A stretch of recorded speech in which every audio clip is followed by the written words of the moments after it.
Hi, I'm Carl Weber. Welcome to Video Aided Instructions English Grammar Series. The topic of this program is using verbs correctly. Now, as you may remember, the verb is the most important word in any sentence. It's the heart of the action, kind of like the engine in a car. A lot of the work done by the sentence is driven by the verb. So understanding verbs and using them correctly is very important. In this program, we'll talk about three common trouble areas in using English verbs: verb tenses, irregular verbs, and the subjunctive mood. If you're ready, let's get started.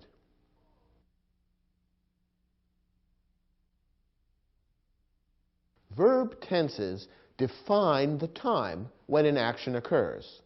They're constructed mainly from two components. First, the principal parts of the verb, and, in some cases, helping verbs. Now, there are four principal parts of any verb in English.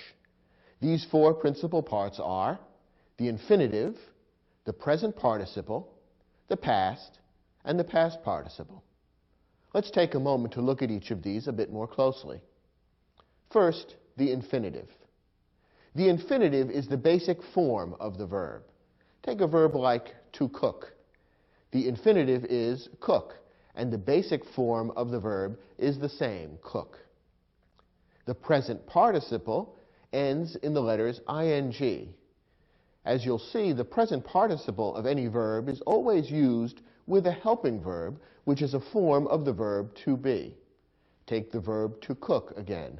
The present participle would be cooking, and it would always be used with a helping verb that's a form of the verb to be. For example, you might say, I was cooking breakfast when the telephone rang. Notice that the present participle cooking is used with the helping verb was, which is a form of the verb to be. Notice, by the way, that the present participle, which ends in ing, looks the same as the gerund. The gerund form of the word cook is cooking. The difference between the gerund and the present participle is the way they're used. As we've seen, the present participle is used as a verb with a helping verb, which is a form of the verb to be. By contrast, a gerund, which looks the same, is used in place of a noun. Therefore, when you see an ing word being used as a noun in a sentence, that's really a gerund, not a present participle. So, for example, I might say, cooking is my favorite hobby. Here we have the word cooking, which looks the same as the present participle, both end in ing, but in this sentence, cooking is a gerund, because it's being used in the same way that a noun would be used. Cooking is my favorite hobby. In that sentence, cooking is the subject of the sentence. It's the subject of the verb is. And remember, the subject of a verb would always be a noun or a pronoun. Since cooking is being used as a noun in that sentence, it's a gerund, not a present participle. The third principal part of any verb is the past. With most verbs, the past ends in ed, and that's the case with the verb to cook. The past form of the verb to cook is cooked. You might say, I cooked breakfast for my sister yesterday morning. And there we're using the past form of the verb ending in ed. And the fourth and final principal part is the past participle. Now, with most verbs, the past participle looks just the same as the past. It also ends in ed. What's the difference? Well, the difference, again, is the way it's used. The past participle is always used with a helping verb, which is a form of the verb to have. So, for example, the past participle of to cook is cooked, but it would be used with a helping verb, such as have cooked. I have cooked breakfast for my family many times. That's an example of how the past participle would be used, with a helping verb, which is a form of the verb to have. These, then, are the four principal parts of any verb: the infinitive, the present participle, the past, and the past participle. And these four principal parts are combined in various ways to create verb tenses. Now, there are many verb tenses in English, but the six most important are the ones we're going to present to you now. Let's begin with the present tense. The present tense is used to describe action that's happening now. It's formed using the basic form of the verb. Now, take the verb to cook. Remember, we saw that the basic or infinitive form of the verb is cook. You would use this in creating the present tense of the verb. For example, I cook. I cook breakfast every morning. Describes something that's happening now. Notice that with certain subjects, you add an S to the end of the basic form.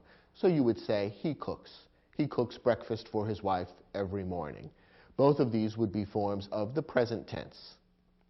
The second tense to know is the past tense. The past tense describes action happening in the past. Anytime you're talking about something that happened before now, you would use the past tense. And the past tense is formed from the past form of the verb. Remember that with most verbs, the past form is created by adding ed to the basic form of the verb. And that's the way it is with the verb to cook. He cooked dinner last night. We're describing now something that happened in the past, not now, but at a time sometime before now, namely last night. So we would use the past form of the verb ending in ed. The third tense is the future tense. The future tense describes action happening in the future. Now, the future tense is created by using the basic form of the verb and preceding it with the helping verb will. Therefore, if we were describing something that's going to happen tomorrow, let's say, we would create the proper verb by using the helping verb will and adding that to the basic form of the verb, the infinitive. So the future tense of cook would be will cook, and we might say, he will cook dinner for us tomorrow. We're using the future tense because we're describing something that will happen in the future, namely tomorrow. And we use the basic form of the verb, cook, and precede it with a helping verb, will. Now, the fourth tense is called the present perfect tense. And here's where the tenses begin to get a little more complicated. The present perfect tense is used to describe action happening in the past up to the present. If this sounds a little confusing, with a little experience and some practice in reading and using this verb, you'll begin to understand how it's used. Now, the present perfect tense is formed by taking the past participle and putting in front of it the present tense of the verb to have. How does this work? Well, let's take the verb to cook again. What's the past participle of the verb to cook? Well, remember, the past participle is usually formed by adding ed, so the past participle is cooked. Now, the present tense of the verb to have would be, for example, he has. He has is the present tense of the verb to have. When we put that in front of the past participle, we have the present perfect tense. So the present perfect tense of the verb to cook would be, he has cooked. Now remember, we said that the present perfect is used for actions in the past up to the present. So how might you use he has cooked in a sentence? Well, how about this? He has cooked breakfast for his family every day for the last year. Think about what this sentence is saying. It's talking about someone who has cooked breakfast for his family every day for the past year, up to and including today. It's describing action happening in the past right up to the present, not action that was completed and finished sometime in the past, but rather action that's continuing right up to now. When we say he has cooked breakfast every day, we're saying that he continues to do so right up until today. And that's a perfect example of how the present perfect tense would be used. The fifth important tense is the past perfect tense. This is used to describe action happening in the past before some other past action, which would usually be described in the past tense. Remember that the past tense is used for action happening in the past. When you're describing action happening even earlier than a past tense action, you would use the past perfect tense. And we'll see an example in a moment. Now, the past perfect tense is formed by taking the past participle and putting in front of it a verb which is the past tense of the verb to have. Let's use the verb cook again. Remember that the past participle is cooked. Now, if we want to take the past tense of the verb to have, we might say something like, he had. That's the past tense of the verb to have. And when we tack on the past participle afterwards, we have, he had cooked. Now remember, the past perfect tense is used for past actions occurring prior to other past actions.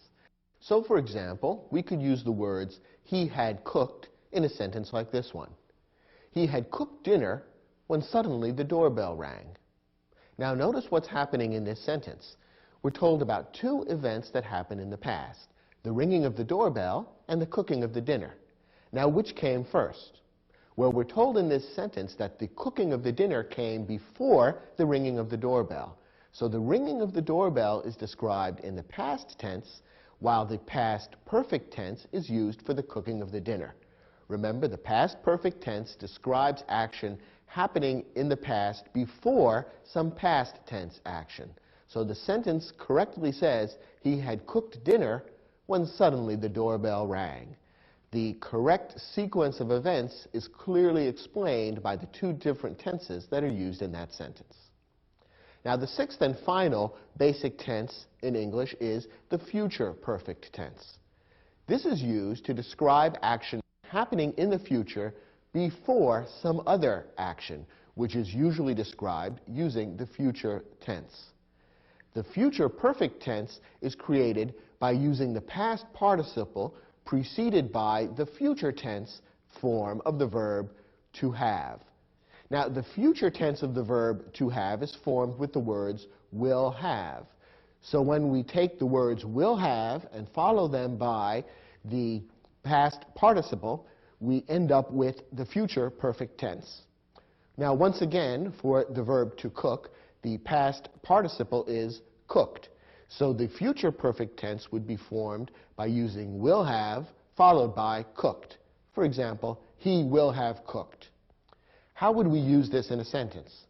Well, remember, the future perfect tense is used to describe some future event happening before some other future event. Let's look at this example. He will cook dinner tomorrow night, and then he will have cooked dinner every night for a week. Notice what's happening in this sentence.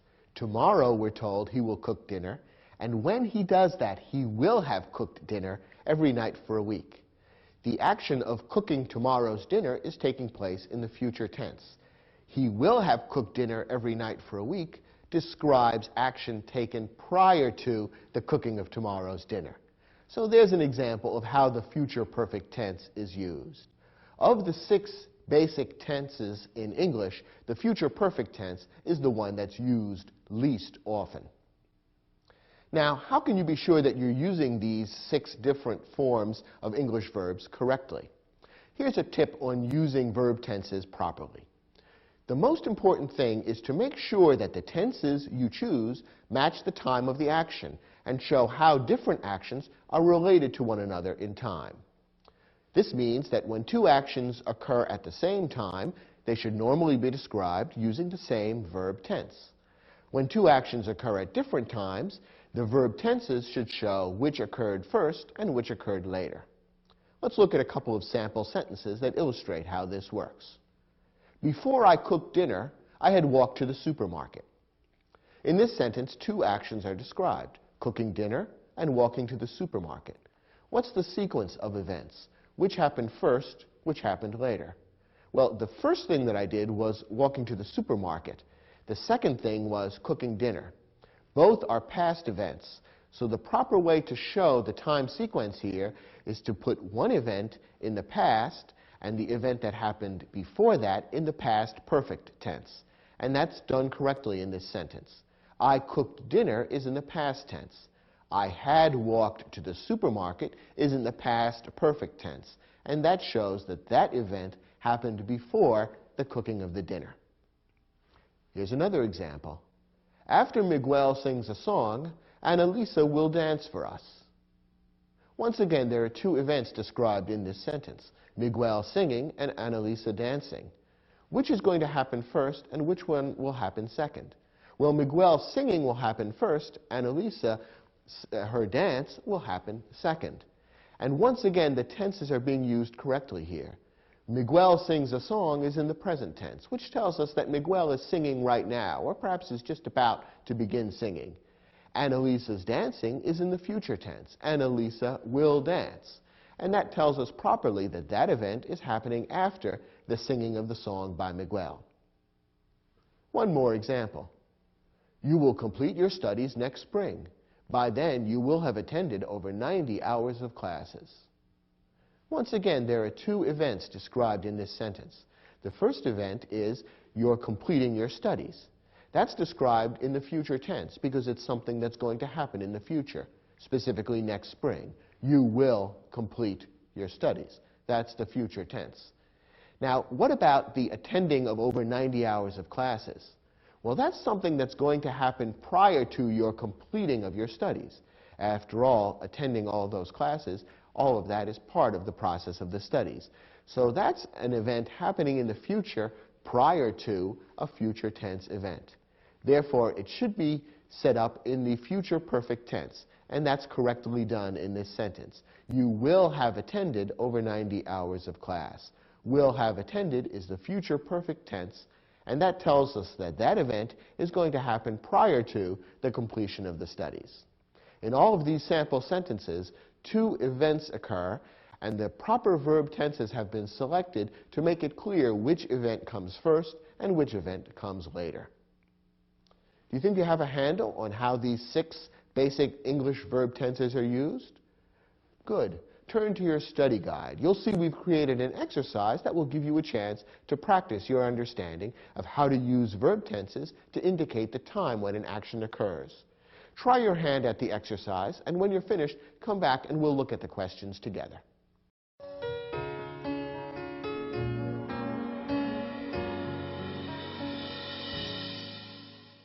Now, in this exercise, you're given several sentences, and in each one a verb is underlined.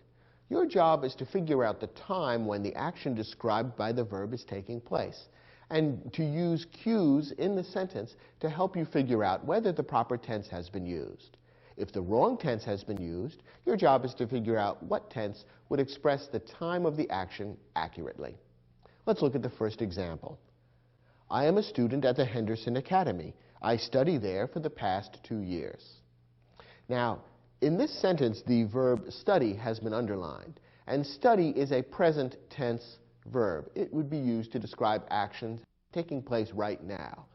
Now, is that the correct tense given what's happening in this sentence? Well, there are 2 actions described in this sentence. One is, I am a student at the Henderson Academy. Now, that's a present tense verb, meaning that being a student at the Henderson Academy is something that's happening right now. What about the studying? Is that something that's happening right now? Well, yes and no. Because I'm a student at the Henderson Academy, I am studying there now, but I've also studied there over the past 2 years. The sentence makes it clear that this is an event which took place in the past and is continuing up to today. Now remember, what English tense is used to describe that kind of action? The answer is the present perfect tense. The present perfect tense is used to describe activities that are happening in the past up to and including today. And since the studying is taking place in the past and up to today, we want to use the present perfect tense for that verb. And the present perfect tense, you'll recall, is formed by using the past participle and preceding it with the present tense of the verb to have. The correct form for this verb then would be have studied. That would be the present perfect tense, and the sentence would then read, I am a student at the Henderson Academy. I have studied there for the past 2 years. And now the proper sequence of events is perfectly clear. Let's take a look at the next example. By the time of our arrival in Houston next Sunday, we have traveled over 500 miles. Now in this sentence, again, 2 actions are being described. One is the arrival in Houston, and the other is the traveling over 500 miles. Now, when will these events take place, and what's the proper sequence? Which one will happen first? Which one will happen second? Well, we're told that the arrival in Houston is going to take place next Sunday, so that's a future event. Now, what about the traveling? Is the traveling going to take place before or after the arrival? Well, the traveling will take place before the arrival, because after all, we have to travel before we can arrive. So the traveling 500 miles is a future event that is taking place prior to some other future event. And therefore, we want to use the future perfect tense. And remember, the future perfect tense is formed by using will have as the helping verbs. So the proper form for this underlined verb would be will have traveled. And the sentence would then read, by the time of our arrival in Houston next Sunday, we will have traveled over 500 miles. And that lays out the sequence of the two events in this sentence quite clearly. Next example. Before he sprained his ankle, Charles exercises in the weight room 3 times a week. Once again, there are two events in this sentence. Charles sprained his ankle. That's a past tense event. That means it happened in the past. Now, before that, something else happened, namely Charles exercising in the weight room 3 times a week. What's the best tense to use to describe a past event happening prior to some other past event? The past perfect would be the best tense to use in that circumstance. So the right way to phrase the verb exercises would be had exercised. That's the past perfect form of the verb. And the sentence would then read, before he sprained his ankle, Charles had exercised in the weight room 3 times a week. Next, when she applied for her job at the airline, Diane stated that she had served in the U.S. Air Force. Now, we actually have 3 different events or activities in this sentence. She applied for her job at the airline. That's one event, and that's taking place in the past. Diane stated, so Diane stated or said something. That's another past event, and that took place at the same time as the application. And that makes sense. Part of the application for the job is explaining about her background. So she applied, she stated. Those are 2 past tense events, both described using the same verb tense and both describing events in the past happening more or less simultaneously at the same time. And then we have the third event, that she had served in the U.S. Air Force. Now, serving in the U.S. Air Force also happened in the past. Did it happen at the same time as the application and the statement? No, it happened before. She applied for the job at the airline, but before that, she had served in the U.S. Air Force. So the proper tense to use there would be the past perfect tense. Because remember, the past perfect tense is used to describe a past event happening before another past event. Now, is the past perfect tense used in this sentence? Yes, it is. Had served is the past perfect tense.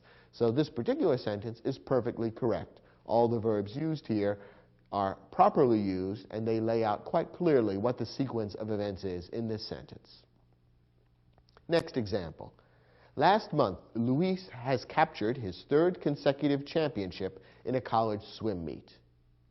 Now, what's the timing of the event that's happening in this sentence? Well, we're told that it happened last month, so we can see that this is a past event being described.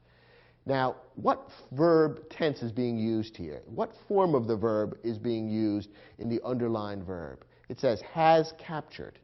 Now, has captured is the present perfect tense. Remember, the present perfect tense is uses the past participle, captured, together with the present tense of the verb to have. So here the present perfect tense is being used. Is that the correct tense to use in this sentence? Remember that the present perfect tense is used to describe past events extending up to today. Now, is the capturing of the championship by Luis, is that a past event continuing up to today? Not really. He captured the championship in the college swim meet last month. It happened then, and it was completed then.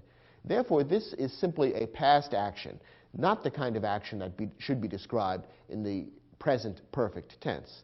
Instead of the present perfect tense, the simple past tense ought to be used. So the sentence should read, last month, Luis captured his 3rd consecutive championship in a college swim meet. Because the event took place in the past and was completed in the past, the simple past tense ought to be used, and that would be captured.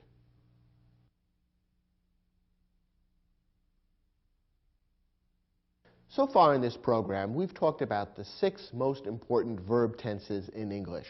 And we've seen that all 6 of those verb tenses are formed using the 4 principal parts of any verb. And remember, those 4 principal parts are the infinitive, the present participle, the past, and the past participle. Now, in this lesson, we're going to talk about one tricky element in English, which is the fact that not all verbs form their past and their past participle by simply adding ed to the basic form of the verb. It would be a simpler world if that were the case. But in English, there are a number of verbs that are called irregular verbs. Irregular verbs have past and past participle forms that are not made by adding ed. Well, how are the past and past participle forms of irregular verbs created? What's the rule? Unfortunately, there is no rule. There are many different irregular verbs, and they form their past and past participle forms in a variety of ways. In some cases, the past and past participle forms are one and the same. In other cases, they're different. And there's no one rule that explains how they're formed. Unfortunately, you simply have to study and learn the irregular verbs by memorization and practice. It's one of the things in English that makes learning the language a little bit tricky for people who didn't grow up speaking English. But I'll let you in on a little secret. Even people who grew up speaking English do sometimes find irregular verbs tricky to form and use. So you're not alone if you find this to be a challenge in using English correctly. Now, the most important irregular verb is the verb to be. It's important because it's used so often. The principal parts of the verb to be are be, being, was, and been. Be is the infinitive, being is the present participle, was is the past, and been is the past participle. Now, all the forms of the verb to be are a little bit complicated, confusing, and rather unexpected. So in your study guide, we've provided all the basic forms of the verb to be in the 6 most common English tenses. When you take a verb and provide all the basic forms of it, that's called conjugating the verb. So turn to your study guide and you'll see we've provided a complete conjugation of the verb to be. In some cases, you might feel that this is very simple and basic and you understand exactly how to use the verb to be. On the other hand, you may find this tricky and you may need to study and practice this. Based on your own background, devote some time to studying the conjugation of the verb to be if you need to in order to use the verb correctly. Now, we've also provided in the study guide a list of many of the most commonly used irregular verbs. And I'd like you to look at that list as well. The chances are good that some of the irregular verbs on this list are familiar to you, and you know well how to form the 4 principal parts. In other cases, however, you may find some of these irregular verbs unfamiliar to you, or you may feel that you're not really sure which part to use in what type of sentence. Therefore, studying the list that we've provided in the study guide should be helpful to you. Make sure in particular that you distinguish between the past and the past participle forms of the irregular verbs, because that's where many people trip up. The 2 most common mistakes that people make in using irregular verbs are the following. First, many people make a mistake by constructing the past or the past participle regularly. In other words, they treat the irregular verb as if it were a regular verb. Now remember, the past and the past participle forms of regular verbs are created by adding ed to the end of the infinitive or basic form of the verb. If you take an irregular verb and simply add ed in an attempt to turn that into the past or the past participle, you've treated the irregular verb as if it's regular, and what you've created is not proper English. Take a look at this sentence. Henri bringed his girlfriend to the movies. Now, in this sentence, the verb to bring is being used, and that's an irregular verb. However, the person who's created this sentence has made the mistake of creating the past form of the verb as if bring were a regular verb. He has simply added ed and turned bring into bringed. Unfortunately, that's not correct. Since bring is an irregular verb, we have to look at our study guide in order to determine how the past form of the verb would be created. And the past form of bring is brought. So the sentence ought to read, Henri brought his girlfriend to the movies. The incorrect form, bring, is the kind of thing that's commonly used as a mistake in English. Here's one more example. Maria has drived a taxi for the past 2 months. Now here the verb is has drived. This is the present perfect tense. And remember, the present perfect tense would be formed using the present tense of the verb to have together with the past participle, in this case of the verb to drive. Once again, drive is an irregular verb, and therefore we can't create the past participle simply by adding ed and turning it into drived. That would be correct if drive were a regular verb, but since drive is an irregular verb, that's not correct. Instead, we have to figure out how the past participle of drive is actually formed. And as you can see in your study guide, the past participle of drive is driven. And that would be the form of the verb that you would use with the helping verb to have. The sentence correctly should read, Maria has driven a taxi for the past 2 months.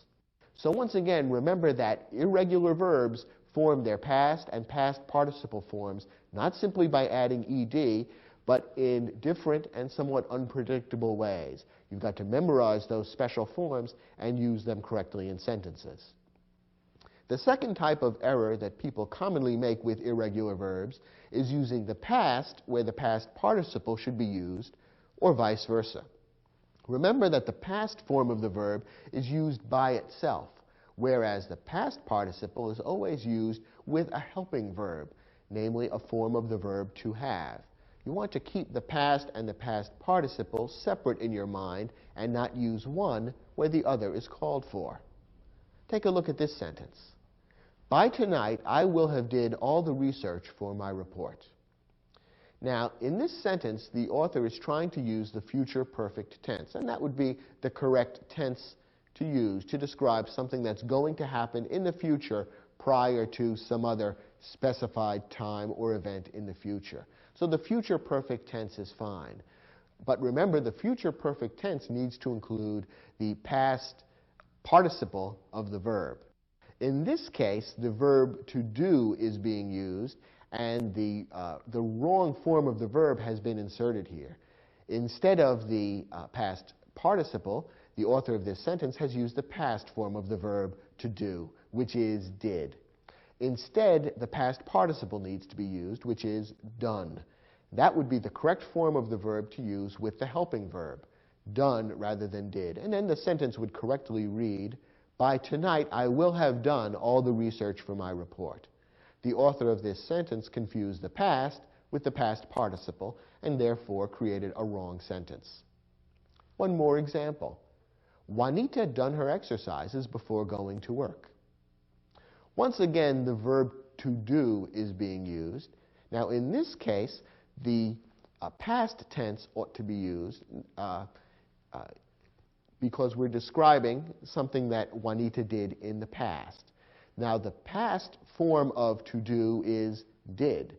The author of this sentence hasn't used the past.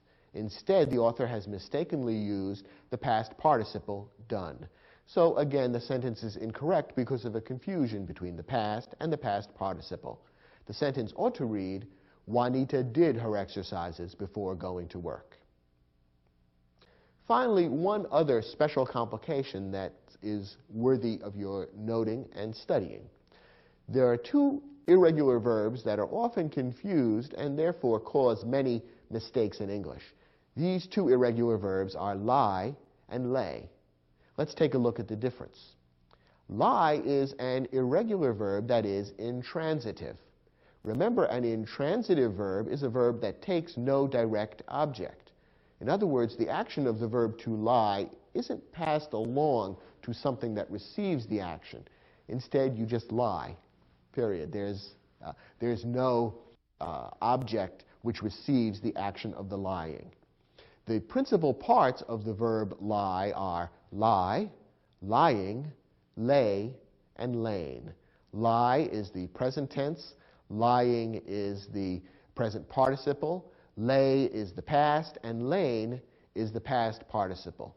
So lain is a form of the verb that would always be used with a helping verb. Therefore, for example, look at the following sentence. I will lie on the sofa. Here we're using the verb to lie because it is used intransitively. There is no direct object. I am not lying something, I am just lying. I will lie on the sofa. So the verb lie is being used correctly here. By contrast, lay is an irregular verb that is transitive. In other words, it always takes a direct object. When you lay, you have to lay something.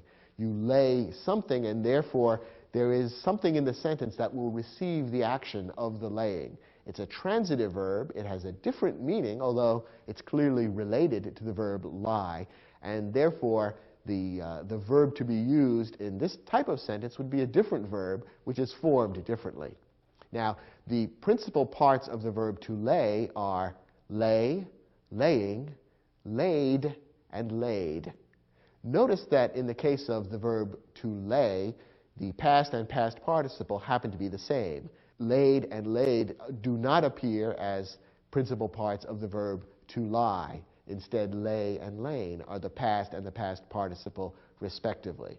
So all these words which sound somewhat similar have very distinct meanings and distinct uses and need to be distinguished carefully. Take a look at this sentence. I will lay my books on the table. Is this the verb to lie or to lay? It's the verb to lay, and it's being used correctly here because it is being used transitively. That is, there is a direct object which is receiving the action of the laying. Something is getting laid, namely the books. The books are being laid on the table. Whereas the verb to lie does not take an object, the verb to lay does. And therefore, to lay is being used correctly in this sentence. So you need to always remember the difference between the verb to lie and the verb to lay, and then be sure that you use the correct principal part of each of these verbs whenever you're using one of them in a sentence.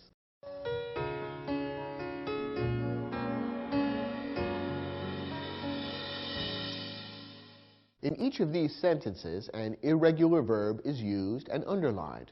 Your job is to decide whether the irregular verb that appears in the sentence is correct, and if not, to figure out what form of irregular verb would make the sentence correct. Let's look at the first example. The mechanic examined the car and discovered that the accident had broken its rear axle. Now, in this sentence, there are three separate events: the examining of the car, the discovery, and the breaking of the rear axle. What is the sequence among these events? Well, the examining of the car and the discovery are both past events. They happened at some time in the past, and they happened at around the same time. In fact, it is while examining the car that the mechanic made the discovery. So those two events are both past events which should be described in the same tense. And that, in fact, is what the sentence does. The past tense is used for both of those events. Now, what about the breaking of the axle? When did that occur? Well, that also occurred in the past, but it occurred prior to the examining and the discovery. In fact, it's because the axle was broken that the driver brought the car to the mechanic in the first place. So the breaking of the axle is a past event that occurred prior to a couple of past tense events. Therefore, the breaking of the axle should be described using the past perfect tense. And that's what the author of this sentence is trying to do. It says the accident had broken its rear axle. Remember that the past perfect tense is formed by using the helping verb had and then the past participle of the verb. Now here comes the crucial question. For the irregular verb break, is broken the past participle? In other words, is this irregular verb correct? The answer is yes, it is correct. If you look on your chart in the study guide, you can see that for the irregular verb break, the four principal parts are break, breaking, broke, and broken. So broke would be the past form, which would be used by itself. Broken is the past participle, which is always used with a helping verb, as it is used here, and therefore this sentence and this verb are both perfectly correct. Next example. Last January, 30 members of the Polar Bear Club swum in the frigid waters of Long Island Sound. Maybe you've heard of the Polar Bear Club. It's a group of men and women who like to swim in very cold temperatures. Now here, the irregular verb swum has been underlined, and the question is this correct or not? First of all, what tense are we dealing with?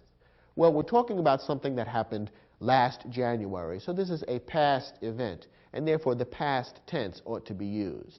And the past tense is formed simply from the past principal part of the verb. Now, is swum the past form of the verb to swim?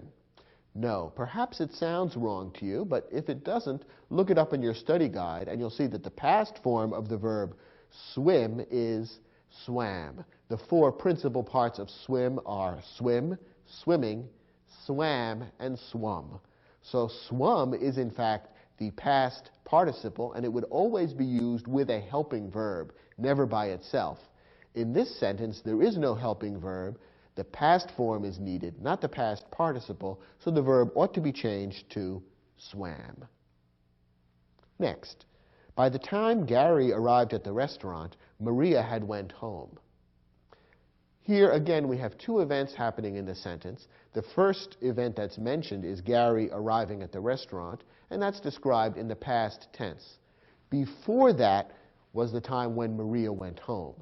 Therefore, we want to describe this past event which occurred before a past tense event using the past perfect tense. And the past perfect tense would use the helping verb had followed by the past participle. The verb in this case is go. Is the past participle of go went?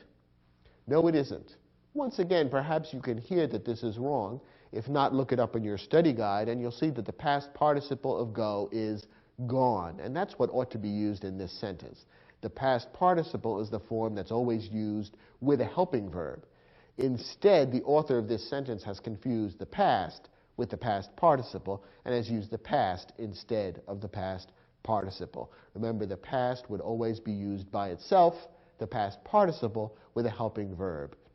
The four principal parts of the verb to go are go, going, went, and gone. And in this case, the past participle gone ought to be used, and the sentence would then read, by the time Gary arrived at the restaurant, Maria had gone home. And that would be correct.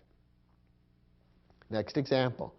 With a triumphant grin, Sam laid his cards face up on the table and declared, 3 kings.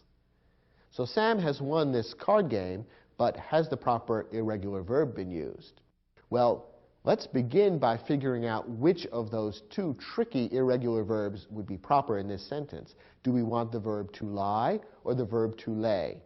Well, remember, the verb to lie is an intransitive verb that doesn't take a direct object. The verb to lay is a transitive verb that does take a direct object. In this sentence, is there a direct object or not? Is something receiving the action of the laying?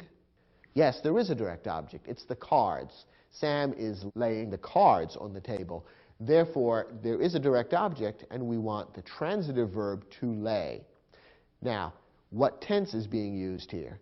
In this case, the past tense is intended because the laying and the declaring are happening at the same time. Sam is doing both of these events in the past. They're happening simultaneously, and therefore the past tense ought to be used for both. Now, the regular verb declare has been presented to us in the past tense, which is correct, declared, but we need the past form of the verb to lay, which is not lain, but rather laid. Remember, the four principal parts of the verb to lay are lay, laying, laid, and laid. Instead, the author of this sentence has confused the verb to lie and to lay. We warn you that this is a very common confusion, and this sentence would be a typical example of how people use the wrong verb and thereby confuse both the meaning and the grammar. The sentence ought to read, with a triumphant grin, Sam laid his cards face up on the table and declared 3 kings. Next example.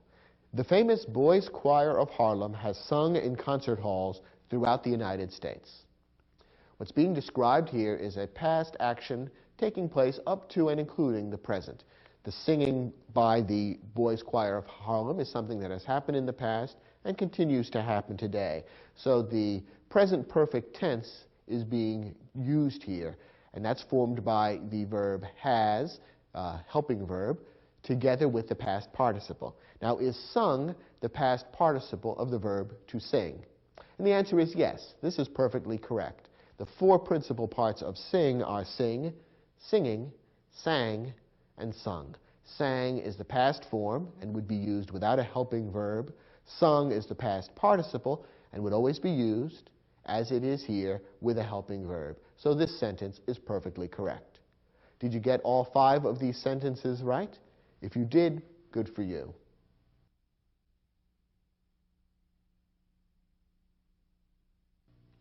Here's another topic that many native speakers of English find difficult, namely the subjunctive mood. Now, the subjunctive mood is a particular way of using verbs that's rather rare. There are just 2 specific purposes for which the subjunctive mood is used, and in each case, the form of the verb is slightly different. If you can master these 2 purposes of the subjunctive mood and understand how to form the verb correctly in each case, you'll be an expert. First, the subjunctive mood is used to express a formal request or recommendation in a clause beginning with the word that. In this circumstance, the subjunctive mood of the verb is formed just the same way as the infinitive or basic form of the verb. Here's an example that illustrates how this works. She asked that the workers complete their reports by the end of the day. Now, this sentence, you'll notice, is expressing a formal request or recommendation. She, whoever she is, perhaps she's the boss in this particular company, she is asking that the workers do something. So she is expressing a request or a recommendation. And notice that what she is asking them to do is described in a clause beginning with the word that. She asked that the workers do something, etc. Now, the verb that appears in the that clause needs to be in the subjunctive mood. And that verb is complete. Now, remember we said that when you are expressing a formal request or recommendation in a clause beginning with the word that, you would form the subjunctive mood by simply using the infinitive or basic form of the verb. Now, the verb in this case is complete. That is the basic or infinitive form. So the proper form of the verb in this case, this example of the subjunctive mood, is simply complete. So the sentence is correct as we just read it. She asked that the workers complete their reports by the end of the day. So this is the first illustration of how the subjunctive mood might be used in English, to express a formal request or recommendation in a clause beginning with that. And the verb in the that clause should simply be in the infinitive or basic form. Now, the second way in which the subjunctive mood is used is to describe an unreal or doubtful condition. In other words, to describe something that isn't true or is unlikely to be true. Very often, although not always, this is in a clause beginning with the word if. Now, there are 2 possible ways to form the subjunctive mood of the verb under these conditions when we're describing an unreal or doubtful condition. Here are the 2 ways. First, if we're talking about something happening now, in other words, in the present, then the subjunctive mood verb looks the same as the past tense of the verb. Okay, so if we're describing something happening now in the present, the subjunctive verb looks the same as the past. On the other hand, if we're describing something happening in the past, then the subjunctive mood verb looks the same as the past perfect. Remember, the past perfect is formed with the helping verb had and the past participle. Are you a little confused? Don't be. Here are a couple of examples that will help make this clear. Remember, we're talking about describing an unreal or doubtful condition, very often in a clause that begins with the word if. Here's an example. If I had $1 million, I would travel around the world. Now, there are 2 clauses in this sentence. If I had $1 million and I would travel around the world. The second one is describing what I would do if the first clause were true.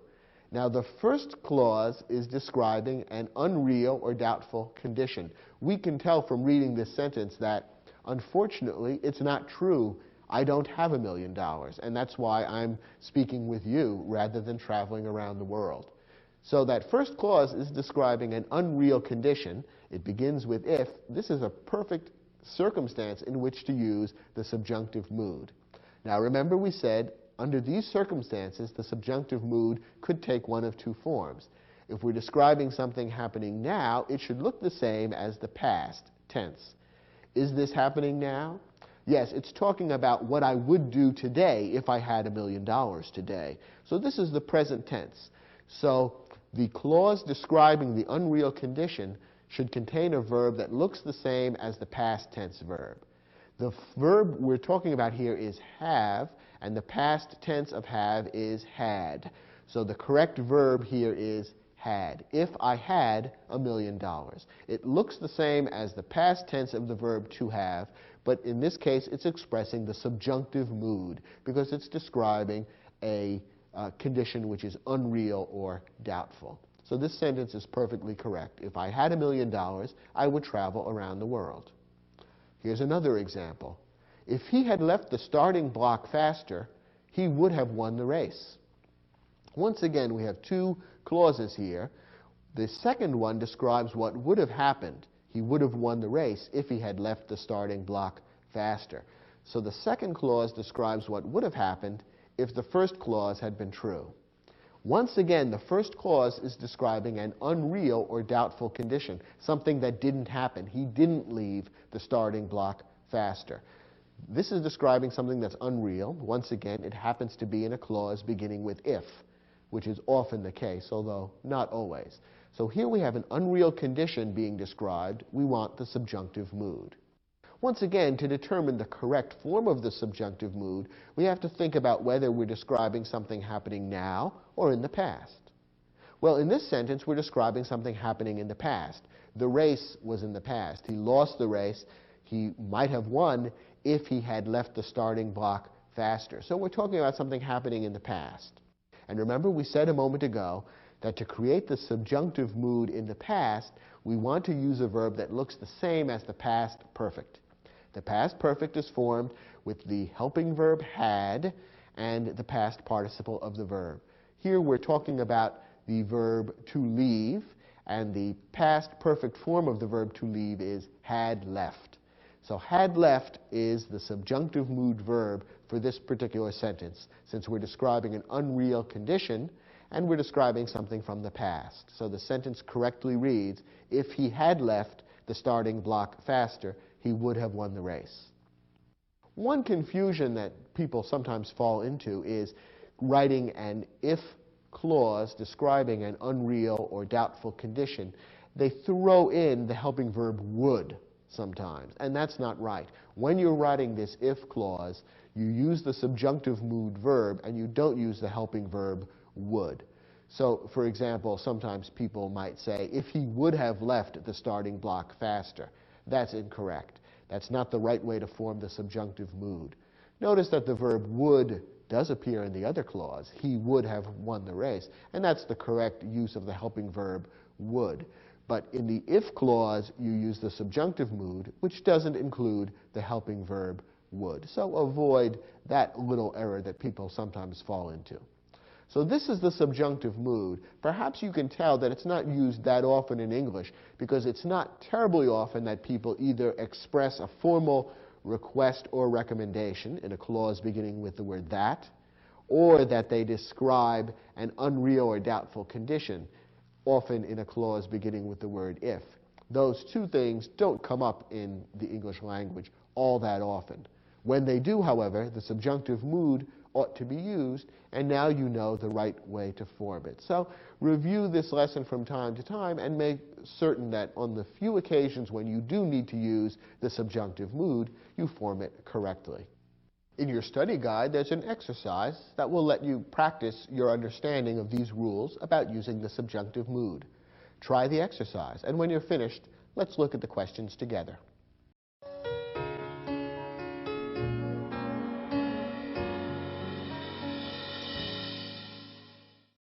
In this exercise, you're given several sentences which require a verb in the subjunctive mood. At the end of the sentence, we've suggested what verb ought to be included in the sentence, and your job is to decide how to form the subjunctive mood correctly given the nature of the sentence. Let's take a look at these examples and see the right way to use the subjunctive mood in each case. If the captain blank that the storm was coming, he would have insisted on returning to port. And the verb that we want to insert in the blank is the verb to know.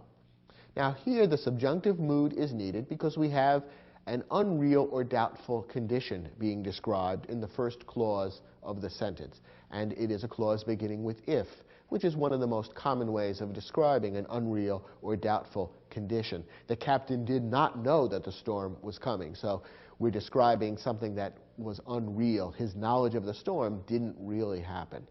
We want to describe this then using the subjunctive mood. And remember, in order to determine the proper form of the subjunctive mood in a sentence like this, we need to know whether we're talking about something happening now or in the past. Well, in this case, the sentence is describing something happening in the past. He would have insisted on returning to port. That tells us that this is something that happened yesterday or before that. It's not something happening now.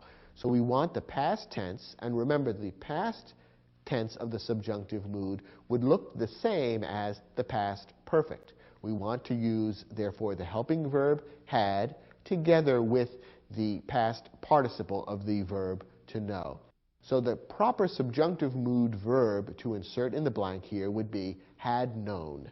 And the sentence would then read, if the captain had known that the storm was coming, he would have insisted on returning to port. Next example. Although Paul has a successful career as a lawyer, he still wishes he blank a rock musician. And the verb to insert in place of the blank is a form of the verb to be. Now here an unreal condition is being described, although notice it's not an if clause. Occasionally an unreal condition may be described in a clause that doesn't begin with if. But you can see that it is an unreal condition because it is obvious that Paul is not a rock musician. He's a lawyer. He wishes that being a rock musician was true, but that is not true. So therefore we're describing an unreal condition and we want the subjunctive mood. Once again, to decide the proper form of the subjunctive mood verb, we need to ask whether we're describing something happening now or in the past. In this case, the sentence is describing something that's the case now. Paul today is a lawyer, and Paul today wishes that being a rock musician was his career. So therefore, we're describing something happening now, and therefore the subjunctive mood verb ought to look like a past tense verb. So we would use the past form of the verb and insert that to make the subjunctive mood. The verb to be inserted here is be, and the past form of the verb be is were. So the sentence would correctly read, although Paul has a successful career as a lawyer, he still wishes he were a rock musician. It looks the same as the past tense of the verb, but in fact it's the present subjunctive. Next example. The doctor recommended that Andrea blank a diet restricted to low-salt, low-fat foods. Here we have the different other use of the subjunctive, namely to express a formal request or recommendation in a clause beginning with the word that. And in fact, the word recommended is used here, which gives you a very broad hint that a formal request or recommendation is being expressed here. And there is the word that introducing the clause. Now, in this type of subjunctive situation, we simply use the infinitive or basic form of the verb. It doesn't matter whether we're talking about past or present in this case. When the subjunctive mood is being used in this form, we simply insert the basic or infinitive form of the verb. So in this case, the infinitive eat is exactly what we insert. And the sentence would now read, the doctor recommended that Andrea eat a diet restricted to low-salt, low-fat foods. And that's the correct form of the subjunctive mood for this sentence. Next, wouldn't you be happy if you blank the next race? and the verb to be inserted is win. Now, once again, we have an unreal or doubtful condition being described, and an if clause is involved. The person who is speaking this sentence doesn't think it's necessarily going to happen, that the person she or he is speaking to is going to win the race. The person may win the race or may not. It's a doubtful condition at best. So we have an unreal or doubtful condition being described, and therefore we want the subjunctive mood verb to be inserted, the subjunctive form of the verb win. Now, are we talking about a present or past event taking place here? Well, we're talking about now. We're saying you would be happy if you win the next race. We're talking about something happening now, not in the past. So, therefore, we want the present subjunctive, which, remember, looks the same as the past tense form of the verb. What's the past tense form of the verb win?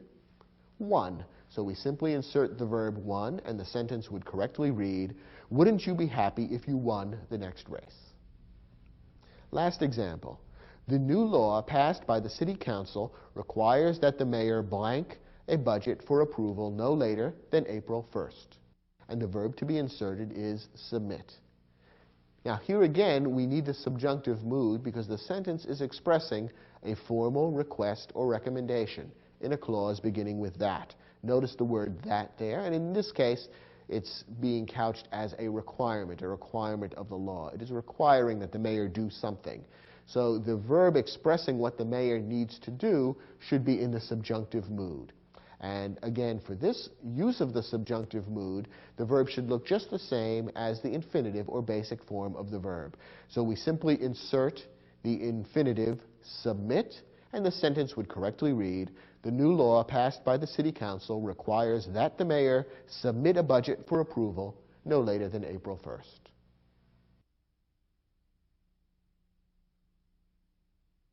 Well, the topics we've covered in this program really cover a broad range.